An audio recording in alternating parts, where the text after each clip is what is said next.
ಎಲ್ಲರಿಗೂ ನಮಸ್ತೆ. ತಮ್ಮೆಲ್ಲರಿಗೂ ಬೃಂದಾವನ ಬೆಳಕು ಯೂಟ್ಯೂಬ್ ಚಾನಲ್ಗೆ ಆತ್ಮೀಯವಾದಂತಹ ಸ್ವಾಗತ.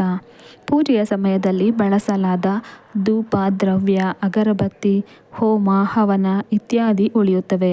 ಉಳಿದ ವಸ್ತುಗಳನ್ನು ಸರಿಯಾದ ಮತ್ತು ಪವಿತ್ರ ರೀತಿಯಲ್ಲಿ ವಿಲೇವಾರಿ ಮಾಡುವುದು ತುಂಬಾ ಮುಖ್ಯ. ದೇವರ ಆಶೀರ್ವಾದವನ್ನು ಪಡೆಯುವುದಕ್ಕಾಗಿ ನಾವು ನಿತ್ಯ ಪೂಜೆ ಪುನಸ್ಕಾರವನ್ನು ಮಾಡುತ್ತೇವೆ. ದೇವರ ಪೂಜೆ ಮಾಡುವ ಮೂಲಕ ನಾವು ಧನಾತ್ಮಕ ಶಕ್ತಿ ಆಕರ್ಷಿಸಬಹುದು, ಉತ್ತಮ ಗುಣಗಳನ್ನು ಅಳವಡಿಸಿಕೊಳ್ಳಬಹುದು, ದೈವಿಕ ಶಕ್ತಿಯ ಅನುಗ್ರಹ ಹೊಂದಬಹುದು, ದೇವರ ಆಶೀರ್ವಾದದಿಂದ ಯಶಸ್ವಿ ಕೂಡ ಆಗುತ್ತೇವೆ. ಇದು ಸಂಪತ್ತು, ಸಮೃದ್ಧಿ, ಸಂತೋಷವನ್ನು ತರುತ್ತದೆ. ಅದೇ ಸಮಯದಲ್ಲಿ ಪೂಜೆ ಮಾಡುವಾಗ ಧೂಪ, ದೀಪ ಬೆಳಗುತ್ತೇವೆ. ಹಚ್ಚಿದ ಅಗರಬತ್ತಿಗಳಿಂದ, ಹೋಮ ಹವನಗಳಿಂದ ಉಳಿದ ಬೂದಿಯನ್ನು ಏನು ಮಾಡಬೇಕು ಎಂಬುದು ತುಂಬಾ ಮುಖ್ಯವಾದಂಥ ವಿಚಾರ. ಯಾರೆಲ್ಲ ಇನ್ನೂ ನನ್ನ ಚಾನಲನ್ನು ಸಬ್ಸ್ಕ್ರೈಬ್ ಮಾಡಿಲ್ಲ, ಸಬ್ಸ್ಕ್ರೈಬ್ ಮಾಡಿ ಸಪೋರ್ಟ್ ಮಾಡಿ. ಪೂಜೆಯಲ್ಲಿ ಬಳಸಿದ ದೀಪ, ಅಗರಬತ್ತಿ ಮತ್ತು ಹೋಮ ಹವನದಿಂದ ಉಳಿದಿರುವ ಬೂದಿಯನ್ನು ಎಲ್ಲೆಂದರಲ್ಲಿ ಎಸೆಯುತ್ತೇವೆ ಅಥವಾ ಕಸದ ಬುಟ್ಟಿಗೆ ಹಾಕುತ್ತೇವೆ. ಆದರೆ ಅದನ್ನು ಅಶುದ್ಧವಾದ ಸ್ಥಳದಲ್ಲಿ ಎಸೆಯಬಾರದು.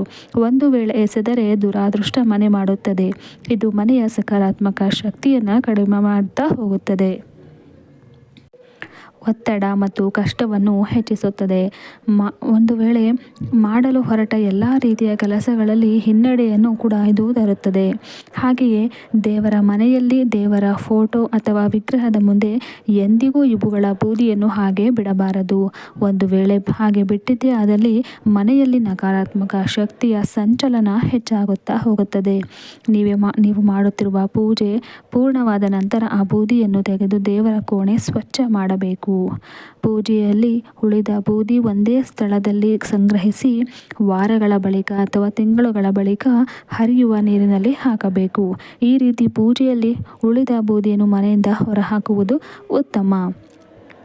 ಅಷ್ಟೇ ಅಲ್ಲ, ಹಾಗೆ ನೀವು ಪೂಜೆಯಲ್ಲಿ ಬಳಸಿದ ಉಳಿದ ಬೂದಿಯನ್ನು ಹೂಗಳನ್ನು ಅಥವಾ ನಿಮ್ಮ ತೋಟದ ಗಿಡ ಮರಗಳಿಗೆ ಹಾಕಬಹುದು. ಆದರೆ ಯಾರೂ ಕೂಡ ತಮ್ಮ ಕಾಲಿನಿಂದ ತುಳಿಯದಂತೆ ಎಚ್ಚರ ವಹಿಸಬೇಕು. ಯಾರೂ ಕೂಡ ಅದನ್ನು ತುಳಿಯಬಾರದು.